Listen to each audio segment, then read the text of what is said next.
FTP நேயர்களுக்கு வணக்கம். தாவேகா தலைவரின் சுற்றுப்பயணத்தை பற்றிய ஒரு விரிவான பேச்சை நம்ம இதுக்கு முன்பான காணொலியில பேசியிருந்தோம். விஜய் அவர்கள் இதற்கு முன்பாக என்னெல்லாம் செய்ய தயங்கினாரு, செய்யாம விட்டுட்டாரு, அதையெல்லாம் இப்ப போகக்கூடிய மாவட்ட வாரியான கூட்டங்கள்ல பேச போவாரா? அதிலும் குறிப்பாக அந்த கட்சியின் அலுவலகங்கள்ல இருந்து நமக்கு கிடைத்த செய்தியானது 100 கூட்டங்கள், 100 கழக மாவட்டத்தை தேர்ந்தெடுத்து 100 நாள் வேலை மாதிரி ஒரு கூட்டத்தை நடத்த போறாரு அப்படிலாம் நம்ம இதற்கு முன்பான வீடியோல சொல்லியிருந்தோம். ஆனா இப்பொழுது அதெல்லாம் இல்லை.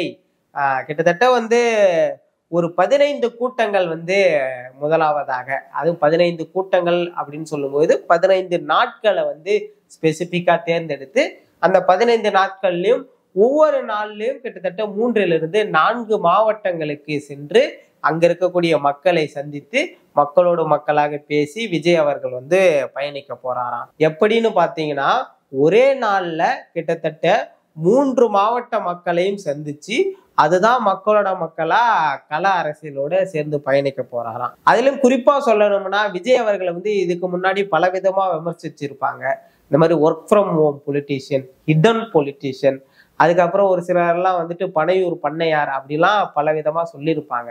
இப்போ இந்த ஒர்க் ஃப்ரம் ஹோம் அந்த வார்த்தையெல்லாம் ஓரளவுக்கு முற்றுப்புள்ளி வைக்கிற விதமா இப்போ வீக்கெண்ட் பொலிட்டீஷியனா விஜய் அவர்கள் மாறி இருக்கிறாரு அப்படின்னு தான் நம்மளால பார்க்க முடியுது. காரணம் என்னன்னா, இப்போ நான் 15 நாட்கள் சொல்லியிருந்தேன் இல்லையா, அந்த 15 நாட்களானது செப்டம்பர் 13 தொடங்கி 2025 டிசம்பர் 20 வரை முடிகிறது. இந்த 3 மாத காலகட்டத்துல கிட்டத்தட்ட 15 நாட்கள். இந்த 15 நாட்கள்ல 14 நாட்கள் சனிக்கிழமை. 14 நாட்கள் சனிக்கிழமைனா அப்போ ஒவ்வொரு வாரத்தின் சனிக்கிழமையும் விஜய் அவர்கள் சனிக்கிழமை அங்கங்க இருக்கக்கூடிய ஒரு 4 மாவட்டங்களை போய் சந்திக்கிறாரு.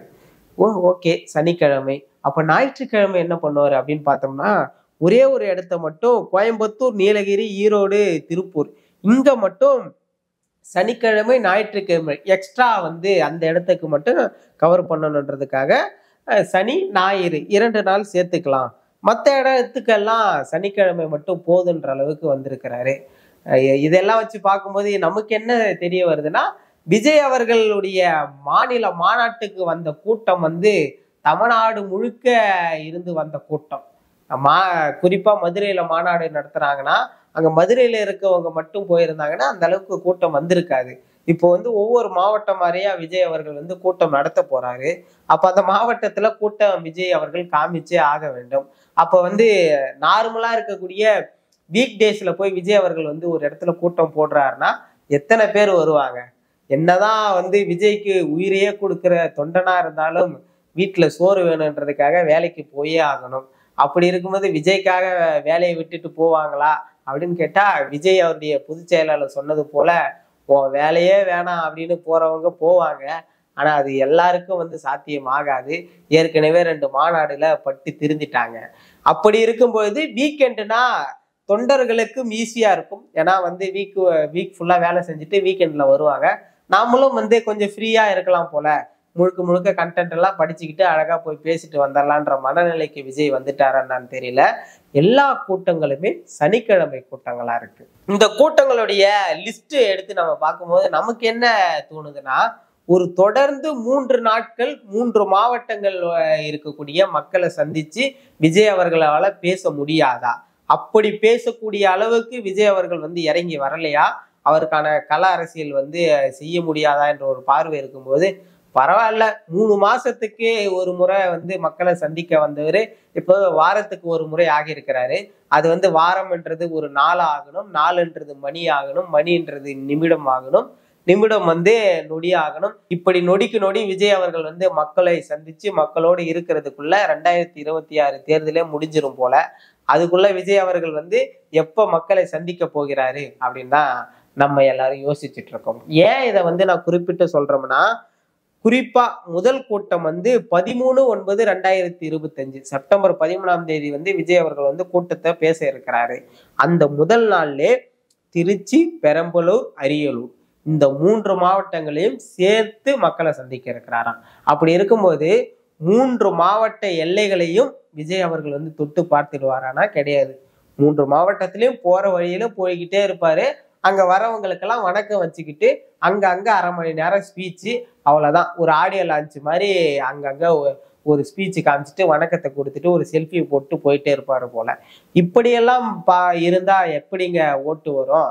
ஏன்னா ஒரு மாவட்டத்தை தேர்ந்தெடுத்து இன்னமும் தேர்தலுக்கு கிட்டத்தட்ட 8 மாதங்கள் இருக்கு. அப்படி இருக்கும்போது இப்ப திருச்சி போறாங்களா? ஏன் சனிக்கிழமை கூட போகட்டும். ஒரு நாள் முழுக்க திருச்சி மாவட்டத்தில் இருக்கக்கூடிய ஒரு ஒன்றியமா, நகரமா, அங்க இருக்கக்கூடிய மக்களுடைய பிரச்சனை என்ன, அங்க இருக்கக்கூடிய கிளை சார்ந்த நிகழ்வுகள் என்ன, அங்க இருக்கக்கூடிய தொண்டர்கள் என்ன விரும்புறாங்க அப்படின்னு ஒவ்வொரு மாவட்டமா போய் மக்களை சந்திச்சிருந்தாருன்னா, சந்திக்கிறதுக்கு ஒருவேளை பிளான் போட்டிருந்தாருன்னா அதை நாம பாராட்டலாம். ஆனா இவரு பிளான் என்னன்னா, எனக்கு தெரிஞ்சு ஒருவேளை எங்க ஹெலிகாப்டர்ல வந்துருவாரா என்னன்னு தெரியல. 3 மாவட்டங்கள்ல ஒரே நாள்ல சந்திக்கணும். இது சிவாஜி ரஜினி மாதிரி போயிட்டு ஒவ்வொரு மாவட்டத்துல இறங்கி கையை மட்டும் காமிச்சிட்டு போயிடுவாரா என்ன தெரியல. இதே நம்ம பொறுத்திருந்துதான் பார்க்கணும். விஜய் அவர்களுடைய இந்த நடவடிக்கைகள்லாம் எப்படி இருக்கு? மக்களோட தான் இருக்கிறாரு, மக்களுக்காக தான் பேசுறாருன்னு சொல்றாங்க. ஆனா மக்களோட சேர்ந்து பயணிப்பதற்கான வாய்ப்பு எதுவுமே கிடைக்கலையே. ஒரு 2 மாநாட்டுல பாக்குறாங்க, அங்கேயும் எல்லாரும் பக்கத்துல பார்த்தாங்களான்னா கிடையாது. பார்க்க போனவங்களே கிரீஸ் தடவி கீழே இறக்கி விட்டாங்க. சிலர் தாங்களே மேலே ஏறி கீழே விழுந்து கையை காலை உடைச்சுக்கிட்டவங்களும் இருக்காங்க. இப்படியெல்லாம் தொண்டர்கள் ஆரவாரத்தோட இருக்கிறவங்க அவங்களுக்கு விஜய் அவர்கள் எந்த அளவுக்கு தன்னுடைய கொள்கை நிலைப்பாட்டோட அவர்களை அரசியல் நிலைப்படுத்தி அவங்களோட சேர்ந்து இப்படியெல்லாம் போகணும், இப்படியெல்லாம் ஒவ்வொரு மாவட்டத்திலையும் அரசியலை கட்டமைப்பணும் இருப்பாருன்னு பார்த்தா, இவரே வாரத்துக்கு ஒரு முறை தான் அரசியல் செய்யறாரு. So work from home politician, weekend பொலிட்டீஷியனா மாறி இருக்கிறாரு.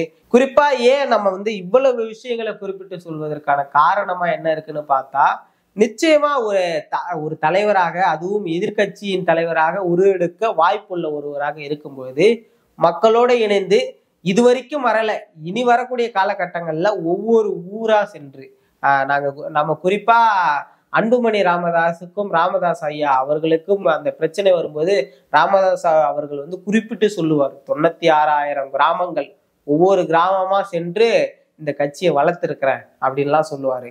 இப்படி திமுகவா இருக்கட்டும், அதிமுகவா இருக்கட்டும், விசிக, பாமக, தேமுதிக, இப்படி இருக்கக்கூடிய எல்லா கட்சிகளும் இன்னைக்கு அந்தந்த இடங்கள்ல தன்னுடைய கட்டமைப்போடு வலிமையா இருக்கிறாங்கன்னா மிக முக்கியமான காரணம், அடிப்படையில ரொம்ப அடித்தட்ட மக்களா எளிமையா இருக்கக்கூடிய மக்கள் என்ன வாழ்க்கையோட இருக்காங்களோ அந்த மக்களுடைய வாழ்க்கை முறையோடு சேர்ந்து அங்க போய் பயணிச்சு அவங்களுடைய குறைகளை கேட்பாங்க, அவங்களுக்கு தேவையானதை முன்னெடுப்பாங்க, அவங்களுக்கான போராட்டங்களை முன்னெடுப்பாங்க, அவங்களின் குரலாகவே இவங்க ஒலிக்க தொடங்குவாங்க. அதனால மட்டும்தான் அப்படிப்பட்ட கட்சிகள்லாம் இன்றும் தமிழகத்தில் பேசக்கூடிய ஒரு கட்சிகளா இருக்கு. ஆனால் என்னதான் பேசினாலும் கூட வெறும் பேசுறத மட்டுமே வச்சுக்கிட்டு செயல்ல எதுவுமே வெளிக்காட்டாம மக்களோட மக்களா போய் களத்துல நிக்காம வெறும் ஒர்க் ஃப்ரம் ஹோம் பொலிட்டீஷியனா இருக்கக்கூடிய விஜய் அவர்களுக்கு இது எந்த அளவுக்கு கை கொடுக்க போகிறது என்பதை நம்ம பொறுத்திருந்துதான் பார்க்கணும். 2026 தேர்தலிலே 2வது மாநில மாநாடு மிகப்பெரிய ஒரு மாற்றத்தை கள அரசியலில் ஒரு மிகப்பெரிய ஒரு எழுச்சியை உண்டாக்க போகிறது என்றெல்லாம் சொன்னார்கள். ஆனா அவருடைய பேச்சே ஒரு எழுச்சி உண்டாக்கல, சி என்ற அளவுக்கு தான் இருந்தது.